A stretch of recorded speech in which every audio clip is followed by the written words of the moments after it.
يا أيها الذين آمنوا استعينوا بالصبر والصلاة إن الله مع الصابرين ولا تقولوا لمن يقتل في سبيل الله أموات بل أحياء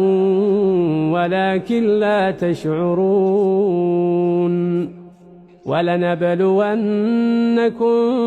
بشيء من الخوف والجوع ونقص من الأموال والأنفس والثمرات وبشر الصابرين الذين إذا أصابتهم مصيبة قالوا إنا لله وإنا إليه راجعون أولئك عليهم صلوات من ربهم ورحمة وأولئك هم المهتدون